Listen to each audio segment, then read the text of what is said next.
আহক আজি মই মোৰ চিকেন বইল কেনেকৈ বনাওঁ আপোনালোকৰ লগত শ্বেয়াৰ কৰিম। এয়া বিলাহী, জলকীয়া, আদা, ধনিয়া।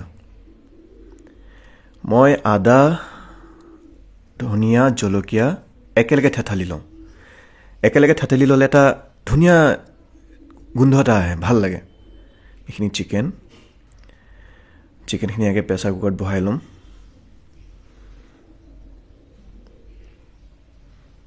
এই চিকেনখিনি প্ৰেছাৰ কুকাৰত বহাইছোঁ। আদা, জলকীয়া, ধনিয়াখিনি মই এতিয়া দি দিছোঁ থেতালি কাৰণে। এটা ধুনীয়া স্মেল আহে চাবচোন। এই এটা বিলাহী দিওঁ, তেতিয়া অলপ টেঙা টেঙা লাগে, খাই ভাল লাগে বইল। নিমখ আপুনি যিমানখিনি দিব সিমানখিনিয়ে লাগে।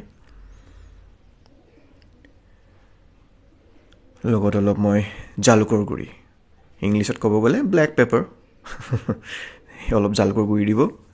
জাৰ লাগে, ভাল পাব তেতিয়া খাই কাৰণে। বহাই দিছোঁ। অলপ লৰাই দি মই এতিয়া চিটি মাৰিব দিম। চব্জিখিনি মই এতিয়া নিদিওঁ, কাৰণ চব্জিখিনি যদি মই এতিয়া দি দিওঁ একেলগে বহুত গলি যায়, তেতিয়া খাই ভাল নালাগে। চিকেনখিনি আগে মই বহাই দিছোঁ। তাৰ মাজতে অলপ নাৰিকল খাব মন গ'ল।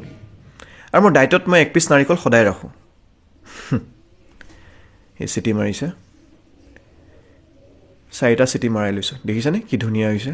এতিয়া চব্জিখিনি মই বহাই দিম। চব্জিখিনি লাষ্টত দিলে কি হয়, খাবলৈ ভাল লাগে, অলপ মচমচীয়া হৈ থাকে যে, সেইকাৰণে মই চব্জিখিনি পিছত দিওঁ। ধুনীয়াকৈ অলপ লৰাই দিম।